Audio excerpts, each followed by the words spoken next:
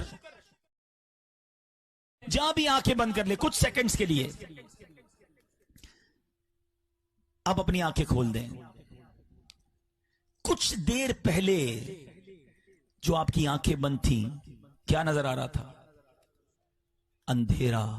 سمجھنے کی کوشش کرو، جو چند سیکنڈ کے لیے تمہاری آنکھوں کے سامنے اندھیرا تھا نا، نابینا کی آنکھوں کے سامنے ساری زندگی وہ اندھیرا رہتا ہے۔ سوچو اللہ نے مجھے اور آپ کو کتنی بڑی نعمت دی ہے، شکر کے عادی بن جاؤ۔ ایک بزرگ کے بارے میں آتا ہے نا، پیر میں چپل نہیں تھے، کہیں جا رہے تھے، تھوڑی دیر بعد ایک بندہ قریب سے گزرا، اس کے پیر ہی نہیں تھے۔ یا اللہ تیری مہربانی، پیر تو دیے، معاف کر دے، میں نے تیری ناشکری کی، تو نے پیر تو دیے۔ دیکھو اپنے سے نیچے والوں کو، کتنے پریشان ہیں لوگ، کتنی مصیبتیں ان پر۔ خدا کی قسم اللہ نے مجھے اور آپ کو کروڑوں سے اچھا بنایا ہے، ساری زندگی شکریہ ادا کرتا رہے تو اس کا شکر ادا نہیں ہو سکتا۔ نکال دو زبان سے ناشکری، نکال دو یہ اللہ کی بارگاہ میں شکایتیں کرنا، شکر ادا کرنے والے بن جاؤ، اللہ تمہارے سارے دکھ دور فرما دے گا۔ صبر کرنے والے بن جاؤ، اللہ نے وعدہ کیا ہے، ان اللہ مع الصابرین، اللہ صابروں کے ساتھ ہے، صبر کرنے والوں کے ساتھ ہے۔ جب رب ساتھ ہو جائے گا تو مشکل کیسے رہے گی؟ پھر تو مشکل آسان ہو جائے گی نا۔ اللہ اکبر۔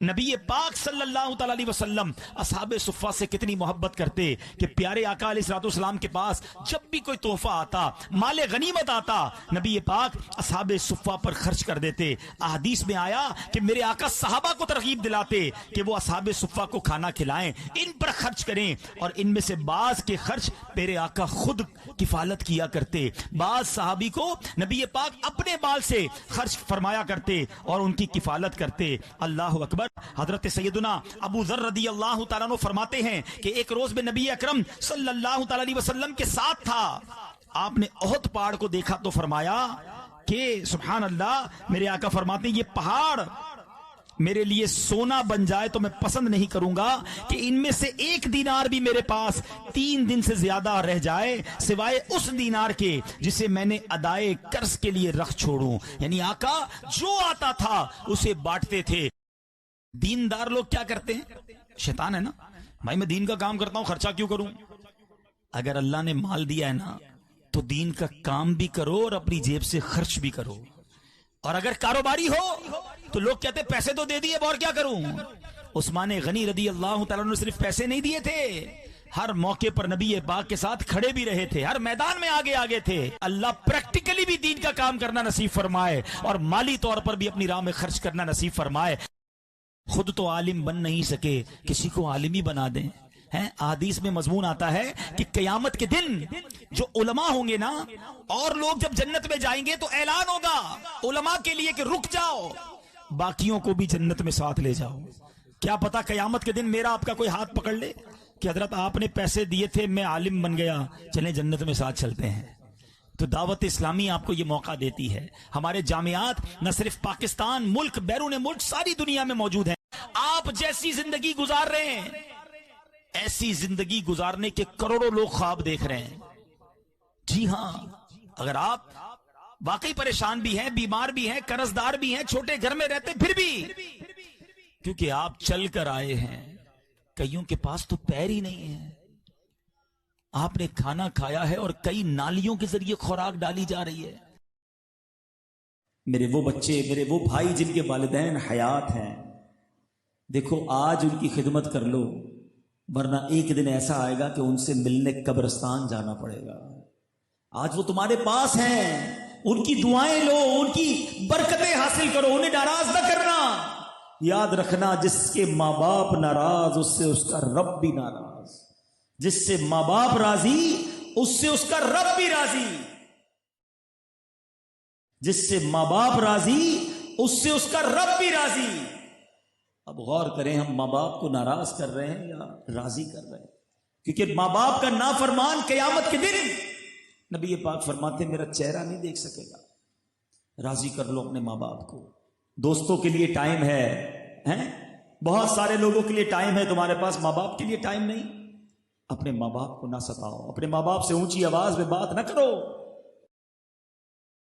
نبی پاک نے فرمایا کہ جو میرا ذکر سنے، میرا نام سنے اور مجھ پر درود نہ پڑھے، قیامت کے دن میرا چہرہ نہیں دیکھ سکے گا. بتائیے کتنے درود پڑھتے ہو؟ چیک کر لو نا.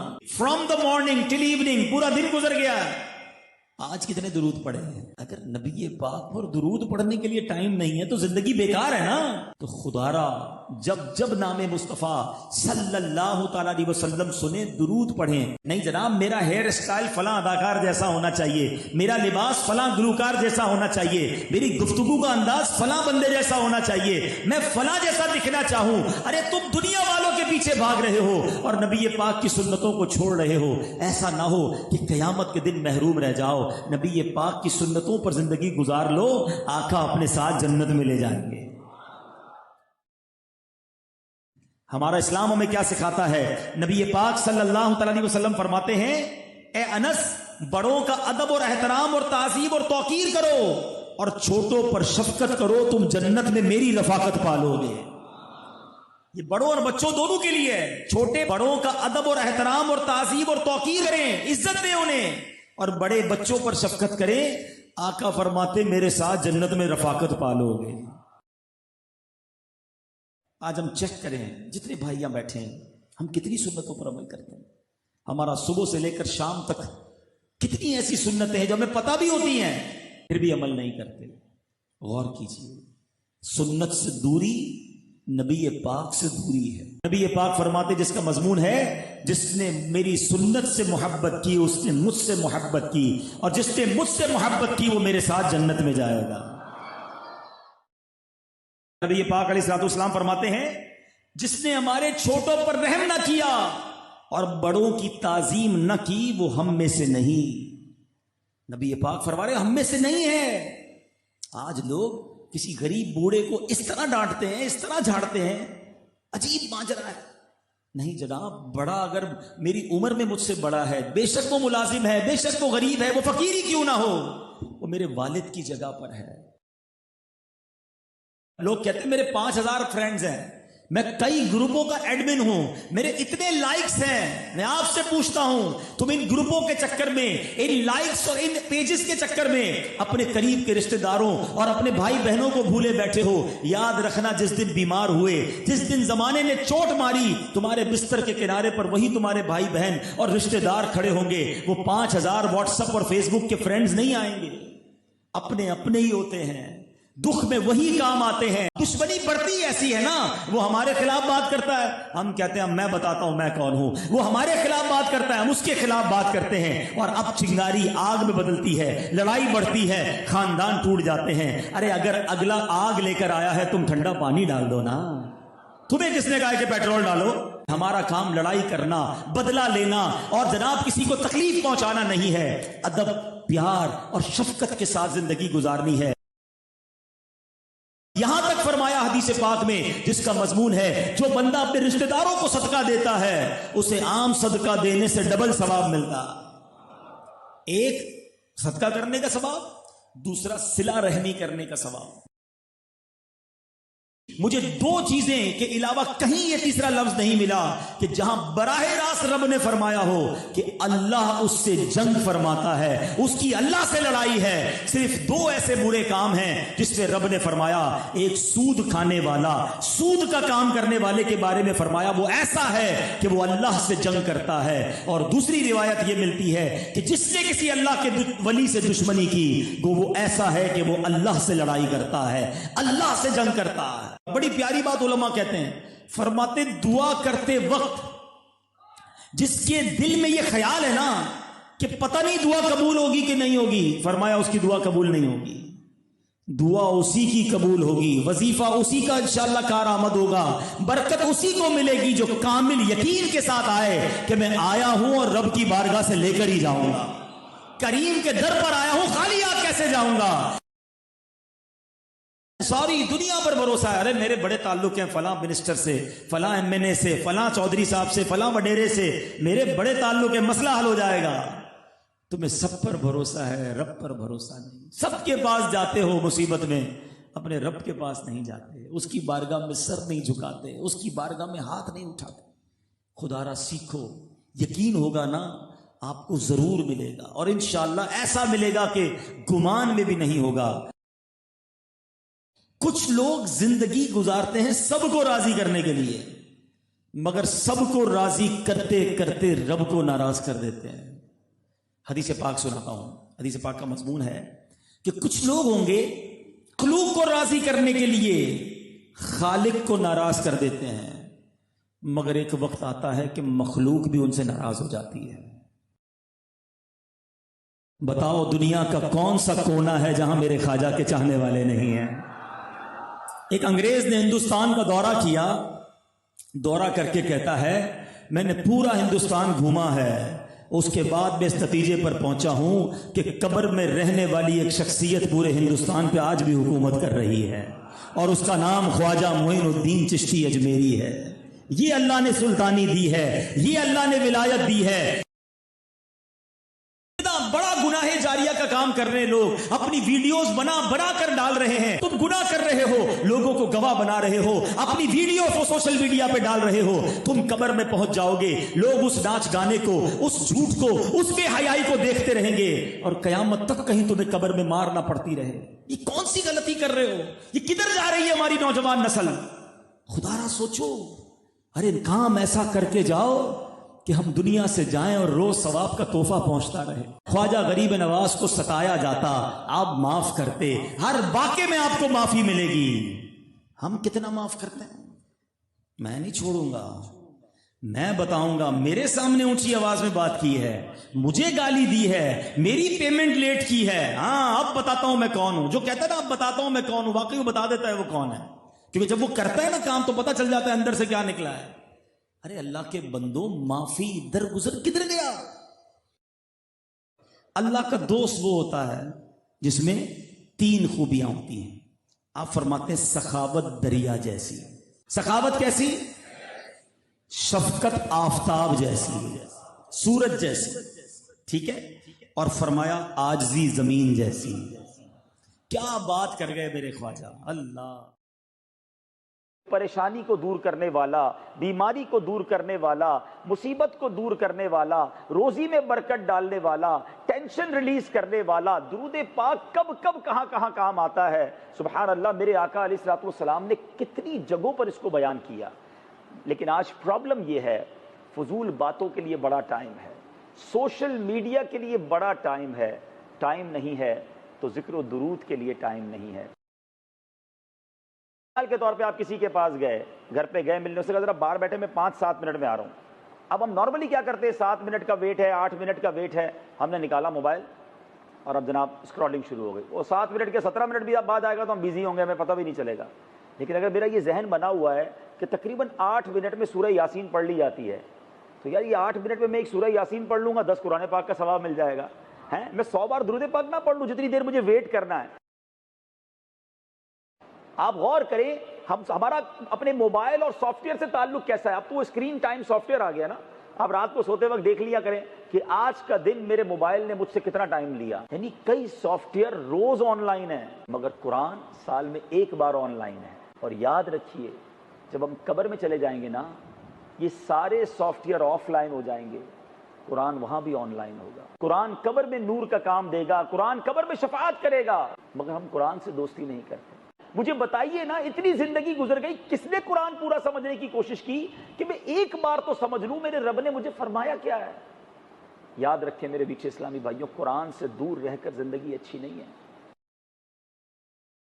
ایک اور بھی شیطان بہانہ سجاتا تھا کہ جناب مسئلہ یہ ہے کہ تفسیر قرآن کھولتے ہیں وہ 100 سال پرانی اردو ہے، ہمیں تو سمجھ نہیں آتی. آج کے دور میں ایک آسان اردو میں ایک تفسیر قرآن دعوت اسلامی نے جاری کی جس کا نام ہے تفسیر قرآن صراط الجنان. 10 جلدوں میں 10 بکس ہیں اس کی. PDF فارمیٹ میں موجود ہے. دعوت اسلامی .net پر جا کر آپ اسے free of charge download کر سکتے ہیں، کوئی فیس نہیں ہے. اور آسان کر دیا، اس کی اپلیکیشن بنا دی. آئی فون ہے آپ کے پاس، اینڈرائڈ ڈاؤن لوڈ کر لیں، کوئی فیس نہیں ہے.